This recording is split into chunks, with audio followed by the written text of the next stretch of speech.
Hi friends, ಇವತ್ತಿನ video ಮೂಲಕ ಸಾಂಪ್ರದಾಯಿಕವಾಗಿ ಅಕ್ಕಿ ಹಿಟ್ಟಿನ ಹಪ್ಪಳ ಯಾವ ರೀತಿ ಮಾಡೋದು ಅಂತಂದ್ಬಿಟ್ಟು ತೋರಿಸ್ಕೊಡ್ತಿದ್ದೀನಿ. ಜನರಲ್ ಆಗಿ ಹಪ್ಪಳ ಮಾಡುವಾಗ ಕೆಲವ್ರಿಗೆ ಮುರಿದೋಗೋದಾಗಿರ್ಬೋದು, ಇಲ್ಲಾಂತಂದರೆ ದಪ್ಪ ಬಂದು ಗಟ್ಟಿ ಆಗಿಬಿಡೋದು, ಆ ರೀತಿಯಾಗಿ ಕೆಲವೊಂದು ಪ್ರಾಬ್ಲಮ್ಸ್ ಎಲ್ಲ ಆಗ್ತಾ ಇರತ್ತಲ್ವ. ಈ ಸಿಂಪಲ್ ಟಿಪ್ಸ್ನೊಂದಿಗೆ ಈ ರೀತಿ ಅಕ್ಕಿ ಹಿಟ್ಟಿನಿಂದ ಹಪ್ಪಳ ಮಾಡಿದ್ದೀರಾ ಅಂತಂದರೆ ಫಸ್ಟ್ ಟೈಮ್ ಮಾಡಿದ್ರೂ ಸಹ ಪರ್ಫೆಕ್ಟ್ ಆದಂತಹ ಕ್ರಿಸ್ಪಿಯಾಗಿ ಈ ಹಪ್ಪಳನ ನೀವು ಸಹ ಮಾಡ್ಕೋಬೋದು. ಸೊ ಬನ್ನಿ ಇವಾಗ ಲೇಟ್ ಮಾಡ್ದಿರಾ ಯಾವ ರೀತಿ ಈ ಅಕ್ಕಿ ಹಿಟ್ಟಿನ ಹಪ್ಪಳ ಮಾಡೋದು ಅಂತಂದ್ಬಿಟ್ಟು ನೋಡೋಣ. ಚಿಕ್ಕ ಮಿಕ್ಸಿ ಜಾರಲ್ಗೆ 2 ಟೇಬಲ್ ಸ್ಪೂನ್ ಆಗುವಷ್ಟು ಸಬ್ಬಕ್ಕಿ ಹಾಕ್ಕೊತಾ ಇದ್ದೀನಿ. ನೀವು ಇಲ್ಲಿ ಸಣ್ಣ ಸಬ್ಬಕ್ಕಿ ಆದರೂ ತಗೋಬೋದು, ಇಲ್ಲಾಂತಂದರೆ ದಪ್ಪ ಬರುತ್ತಲ್ವ ಈ ಥರದ್ದು, ಇದಾದರೂ ಸಹ ತಗೋಬೋದು. ಈ ರೀತಿ ಮಧ್ಯದಲ್ಲಿ ಮಿಕ್ಸ್ ಮಾಡ್ಕೊತ ಸಬ್ಬಕ್ಕಿನ ಸ್ಮೂತಾಗಿ ಪುಡಿ ಮಾಡಿಕೊಂಡು ಪಕ್ಕಕ್ಕೆ ಇಟ್ಕೊಳ್ಳಿ. ಈಗ ಬೌಲಲ್ಗೆ 1 ಕಪ್ ಆಗುವಷ್ಟು ಅಕ್ಕಿ ಹಿಟ್ಟು ಹಾಕ್ಕೊತಾ ಇದ್ದೀನಿ. ನೀವು ಇಲ್ಲಿ ಮಾರ್ಕೆಟಿಂದ ತಗೊಬಂದಿರ್ತಕ್ಕಂಥ ಪಾಕೆಟ್ ಅಕ್ಕಿ ಹಿಟ್ಟಾದರೂ ಹಾಕ್ಕೋಬೋದು, ಇಲ್ಲಾಂತಂದರೆ ಮನೆಯಲ್ಲೇ ಮಾಡಿಸಿಟ್ಕೊಂಡಿರ್ತಕ್ಕಂಥ ಅಕ್ಕಿ ಹಿಟ್ಟು ಯಾವುದಾದ್ರೂ ಸಹ ತಗೋಬೋದು. ಬಟ್ 1 ಕಪ್ ಅಕ್ಕಿ ಹಿಟ್ಟು ತಗೊಂಡಿದ್ದೀರಲ್ವ, ಸೊ ಅದೇ ಕಪ್ಪಲ್ಲಿ ಎಲ್ಲನೂ ಮೆಷರ್ಮೆಂಟ್ ಮಾಡಿ ತಗೊಂಡ್ರೆ ನಿಮಗೆ ಕರೆಕ್ಟಾಗಿ ಹಪ್ಪಳ ಅನ್ನೋದು ಬರುತ್ತೆ. ನೀವು ಗ್ಲಾಸಲ್ಲಾದರೂ ತಗೊಳ್ಳಿ, ಇಲ್ಲಾಂತಂದರೆ ಕಪ್ಪಲ್ಲಾದರೂ ತಗೊಳ್ಳಿ, ಬಟ್ ಎಲ್ಲನೂ ಒಂದೇ ಕಪ್ಪಲ್ಲಿ ತಗೋಬೇಕಾಗತ್ತೆ. ನಿಮ್ಗೇನಾದರೂ ಜಾಸ್ತಿ ಕ್ವಾಂಟಿಟಿಯಲ್ಲಿ ಹಪ್ಪಳ ಮಾಡ್ಕೋಬೇಕು ಅಂತಂದರೆ ಡಬಲ್ ಮಾಡ್ಕೊಳ್ಳಿ ಅಷ್ಟೇ. ಸೊ ಈಗ ಅಕ್ಕಿ ಹಿಟ್ಟು ತಗೊಂಡಿದ್ದಾದ ನಂತರ ಇದರಲ್ಗೆ ನಾವು ಸಬ್ಬಕ್ಕಿನ ಪುಡಿ ಮಾಡಿ ಇಟ್ಕೊಂಡಿದ್ದೀರಲ್ವ, ಸೊ ಅದನ್ನು ಹಾಕ್ಕೊತಾ ಇದ್ದೀನಿ. ಜೊತೆಗೆ ಅಕ್ಕಿ ಹಿಟ್ಟು ತಗೊಂಡಿರ್ತಕ್ಕಂಥ ಕಪ್ಪಲ್ಲೇ 1 ಕಪ್ ಅಕ್ಕಿ ಹಿಟ್ಟಿಗೆ ನಾನಿಲ್ಲಿ 2 ಕಪ್ ಆಗುವಷ್ಟು ನೀರನ್ನು ಹಾಕ್ಕೊತಾ ಇದ್ದೀನಿ. ಮೊದಲಿಗೆ ಒಂದ್ಸಲ ಮಿಕ್ಸ್ ಮಾಡ್ಕೊಳ್ಳಿ ನೀಟಾಗಿ, ಎಲ್ಲೂ ಗಂಟಿರಬಾರ್ದು ಅಕ್ಕಿ ಹಿಟ್ಟನ್ನೋದು. ಆ ರೀತಿಯಾಗಿ ಒಂದ್ಸಲ ಚೆನ್ನಾಗಿ ಮಿಕ್ಸ್ ಮಾಡ್ಕೋಬೇಕಾಗತ್ತೆ. ಮಿಕ್ಸ್ ಮಾಡ್ಕೊಂಡಿದ್ದಾದ ನಂತರ ಈ ಅಕ್ಕಿ ಹಿಟ್ಟಿನ ನೀರನ್ನು ಪಕ್ಕಕ್ಕೆ ಇಟ್ಕೊಂಡು ಈ ರೀತಿ ದಪ್ಪ ಇರ್ತಕ್ಕಂಥ ಒಂದು ಪಾತ್ರೆನ ತಗೋಬೇಕು. ದೊಡ್ಡದಾಗಿ ಬರುತ್ತಲ್ವ, ಸೊ ಅದನ್ನು ತಗೊಳ್ಳಿ. ಒಂದು 7 ಕಪ್ ಆಗುವಷ್ಟು ನೀರು ಹಾಕ್ಕೊತಾ ಇದ್ದೀನಿ. ಅಂದರೆ ನಾವಿಲ್ಲಿ ಟೋಟಲ್ ಆಗಿ 9 ಕಪ್ ಆಗುವಷ್ಟು ನೀರು ತಗೋಬೇಕಾಗತ್ತೆ. ನಾವು ಅಕ್ಕಿ ಹಿಟ್ಟು ಮಿಕ್ಸ್ ಮಾಡ್ಕೊಳ್ಳೋದಕ್ಕೆ 2 ಕಪ್ಪು, ಈಗ ಒಂದು 7 ಕಪ್ ಆಗುವಷ್ಟು ನೀರು ತಗೊಂಡಿದ್ದೀನಿ ನಾನಿಲ್ಲಿ. ಟೋಟಲ್ ಆಗಿ 9 ಕಪ್ ಬೇಕಾಗತ್ತೆ ಈ ಹಪ್ಪಳ ಮಾಡೋದಕ್ಕೆ 1 ಕಪ್ ಅಕ್ಕಿ ಹಿಟ್ಟಿಗೆ. ಈಗ 1.5 ಟೀ ಸ್ಪೂನ್ ಆಗುವಷ್ಟು ಸಾಲ್ಟ್ ಹಾಕ್ಕೊತಾ ಇದ್ದೀನಿ. ಹಪ್ಪಳಗೆ ಜಾಸ್ತಿ ಸಾಲ್ಟ್ ಅನ್ನೋದು ಹಿಡಿಯೋದಿಲ್ಲ, ಕಡಿಮೆನೇ ಹಾಕ್ಕೋಬೇಕಾಗತ್ತೆ. ಈಗ ಲಿಡ್ಡನ್ನು ಕ್ಲೋಸ್ ಮಾಡಿಕೊಂಡು ಮೀಡಿಯಂ ಫ್ಲೇಮ್ನಲ್ಲಿ ಈ ನೀರನ್ನು ಈ ರೀತಿ ಚೆನ್ನಾಗಿ ಕುದಿಸ್ಕೋಬೇಕು. ಕುದೀತಾ ಇರ್ತಕ್ಕಂಥ ನೀರಲ್ಗೆ ನಾವು ಅಕ್ಕಿ ಹಿಟ್ಟಿಗೆ ನೀರು ಹಾಕಿ ಮಿಕ್ಸ್ ಮಾಡಿ ಇಟ್ಕೊಂಡಿದ್ದೀರಲ್ವ, ಸೊ ಅದನ್ನು ಈ ರೀತಿ ಹಾಕ್ಕೊತ ಚೆನ್ನಾಗಿ ಮಿಕ್ಸ್ ಮಾಡ್ಕೋಬೇಕು. ನಿಧಾನವಾಗಿ ಅಕ್ಕಿ ಹಿಟ್ಟು ನೀರನ್ನು ಹಾಕಿ ಮಿಕ್ಸ್ ಮಾಡ್ಕೊಂಡಿದ್ದಾದ ನಂತರ ಮೀಡಿಯಂ ಫ್ಲೇಮ್ನಲ್ಲಿ ಈ ರೀತಿ ಸೌಟಲ್ಲಿ ಮಿಕ್ಸ್ ಮಾಡ್ಕೊತ ಕೈ ಬಿಡ್ದಂತೆ ಒಂದು 15ರಿಂದ 20 ನಿಮಿಷ ಚೆನ್ನಾಗಿ ಬೇಯಿಸ್ಕೋಬೇಕಾಗತ್ತೆ. ಸೊ ಈ ರೀತಿಯಾಗಿ ಸ್ವಲ್ಪ ಗಟ್ಟಿ ಆಗಬೇಕು ನಮಗಿಲ್ಲಿ ಅಕ್ಕಿ ಹಿಟ್ಟು ಅನ್ನೋದು. ಟೋಟಲ್ ಆಗಿ ಒಂದು 15ರಿಂದ 20 ನಿಮಿಷದ ಒಳಗಡೆ ನಮಗೆ ರೆಡಿ ಆಗಿಬಿಡುತ್ತೆ. ಕನ್ಸಿಸ್ಟೆನ್ಸಿ ಅನ್ನೋದು ಈ ರೀತಿಯಾಗಿರಬೇಕು.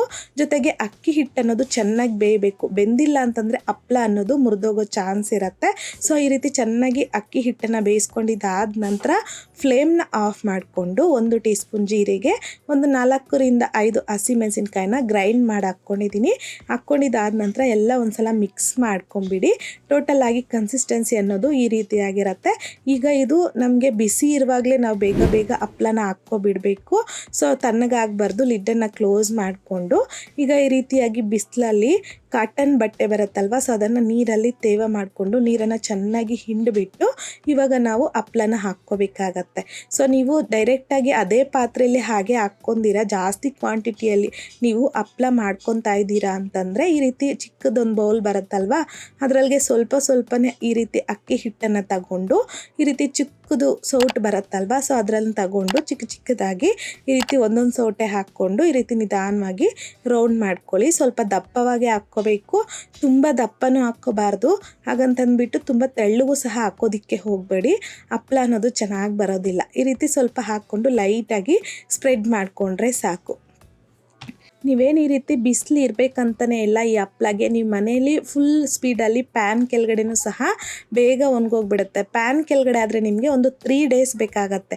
ಅದೇ ಈ ರೀತಿ ಬಿಸಿಲಲ್ಲಿ ನೀವು ಹಪ್ಪಳನ ಹಾಕಿ ಒಣಗಿಸ್ಕೊಂಡ್ರೆ ಜಸ್ಟ್ ಒಂದು 2 ಡೇಸ್ಗೆಲ್ಲ ಕರೆಕ್ಟಾಗಿ ನಮಗೆ ಹಪ್ಪಳ ಅನ್ನೋದು ಒಣಗೋಗ್ಬಿಡುತ್ತೆ. ಇನ್ ಕೇಸ್ ನಮಗೆ ಬಿಸಿಲು ಅವೈಲೇಬಲ್ ಇಲ್ಲ ಅಂತಂದವರು ಫುಲ್ ಸ್ಪೀಡಲ್ಲಿ ಪ್ಯಾನ್ ಕೆಳಗಡೆನೆ ನೀವು ಹಪ್ಳನ ಒಣಗಿಸ್ಕೋಬೋದು. ಬಟ್ ಒಂದು ದಿನ ಎಕ್ಸ್ಟ್ರಾ ತಗೊಳುತ್ತೆ ಅಷ್ಟೇ.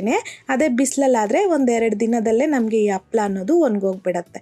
ನೋಡ್ತಿರ್ಬೋದು ಹಪ್ಳ ಅನ್ನೋದು ಈ ರೀತಿ ಸ್ವಲ್ಪ ಮೀಡಿಯಮ್ ಥಿಕ್ನೆಸ್ಗೆ ಹಾಕ್ಕೊಂಡು ಒಂದೆರಡು ದಿನ ಬಿಸಿಲಲ್ಲಿ ಚೆನ್ನಾಗಿ ಒಣಗಿಸ್ಕೋಬೇಕಾಗತ್ತೆ. 2 ದಿನ ಆದ ನಂತರ ನಾನು ನಿಮಗಿಲ್ಲಿ ಹಪ್ಳನ ತೋರಿಸ್ತಾ ಇದ್ದೀನಿ ನೋಡಿ. ಫುಲ್ಲು ಡ್ರೈ ಆಗಿಬಿಟ್ಟಿದೆ ನಮಗೆ ಹಪ್ಳ ಅನ್ನೋದು. ಸೊ ನೀವು ಫ್ಯಾನ್ ಕೆಳಗಡೆ ಒಣಗಿಸ್ಕೊತಿದ್ದೀರಿ ಅಂತಂದರೆ ಒಂದು 3 ಡೇಸ್ ಬೇಕಾಗುತ್ತೆ. ನಾನು ಬಿಸಿಲಲ್ಲಿ ಒಣಗಿಸಿರೋದ್ರಿಂದ ಸೊ 2 ದಿನಕ್ಕೆಲ್ಲ ಒಣಗೋಗ್ಬಿಡತ್ತೆ.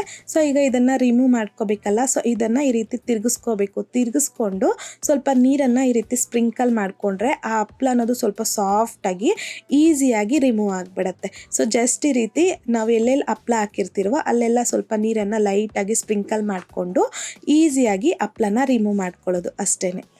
ಈಗ ನೋಡ್ತಿರ್ಬೋದು ನೀವು, ನಾನಿಲ್ಲಿ ಸ್ವಲ್ಪ ಬ್ಯಾಕ್ ಸೈಡಲ್ಲಿ ನೀರನ್ನು ಸ್ಪ್ರಿಂಕಲ್ ಮಾಡ್ಕೊಂಡಿರೋದ್ರಿಂದ ನಮಗೆ ಈ ಹಪ್ಳ ಅನ್ನೋದು ಬಟ್ಟೆಯಿಂದ ಈಸಿಯಾಗಿ ಬಂದ್ಬಿಡತ್ತೆ. ಸೊ ಈ ರೀತಿಯಾಗಿ ಇನ್ ಕೇಸ್ ನಿಮಗೆ ಅಲ್ಲಿಗೂ ಸ್ವಲ್ಪ ಅಂಟ್ಕೊತಿದೆ ಅಂತಂದರೆ ಮತ್ತೆ ಸ್ವಲ್ಪ ಹಿಂದ್ಗಡೆ ಸ್ವಲ್ಪ ನೀರನ್ನು ಸ್ಪ್ರಿಂಕಲ್ ಮಾಡಿಕೊಂಡ್ರೆ ನಮಗೆ ಹಪ್ಳ ಅನ್ನೋದು ಈ ಬಟ್ಟೆಯಿಂದ ಈಸಿಯಾಗಿ ಬಂದ್ಬಿಡತ್ತೆ. ಸೊ ಎಲ್ಲ ಹಪ್ಳನ ಸಹ ತೆಗೆದುಕೊಂಡು ಪ್ಲೇಟಲ್ಗೆ ಹಾಕ್ಕೊಳ್ಳಿ. ಈ ರೀತಿ ಹಗಲವಾಗಿರ್ತಕ್ಕಂಥ ಒಂದು ಪ್ಲೇಟಲ್ಗೆ ಎಲ್ಲ ಹಪ್ಳನೂ ಸಹ ತೆಗೆದು ಹಾಕ್ಕೊಂಡಿದ್ದಾದ ನಂತರ ಇದು ಮತ್ತೆ ನೀರು ಹಾಕಿದ ತಕ್ಷಣ ಸಾಫ್ಟ್ ಆಗಿಬಿಟ್ಟಿರುತ್ತಲ್ವಾ. ಸೊ ಹಾಗಾಗಿ ಇದು ಮತ್ತೆ ಒಣಗಿಸ್ಕೋಬೇಕು. ಸೊ ಹಾಗಾಗಿ ಮತ್ತೆ ಇದನ್ನು ಬಿಸಿಲಲ್ಲಿ ಇಟ್ಕೊಂಡು ಒಂದು ದಿನ ಹಾಗೆ ಬಿಟ್ಬಿಡಿ. ಮತ್ತೆ ಇದು ಚೆನ್ನಾಗಿ ಒಣಗಿಬಿಡತ್ತೆ. ಒಣಗಿದ್ದಾದ ನಂತರ ನೋಡ್ತಿರ್ಬೋದು ಈ ಹಪ್ಳ ಅನ್ನೋದು ಗರಿ ಗರಿಯಾಗಿ ಎಷ್ಟು ಪರ್ಫೆಕ್ಟಾಗಿ ಬಂದಿದೆಯೋ ಅಂತಂದ್ಬಿಟ್ಟು ಈ ರೀತಿಯಾಗಿ ನೀವು ಹಪ್ಳನ ರೆಡಿ ಮಾಡಿಕೊಂಡು 1 ವರ್ಷದ ತನಕ ಸ್ಟೋರ್ ಮಾಡಿಕೊಂಡು ನೀವು ಬೇಕು ಅಂದಾಗ ಈ ಹಪ್ಳನ ಮಾಡ್ಕೋಬೋದು.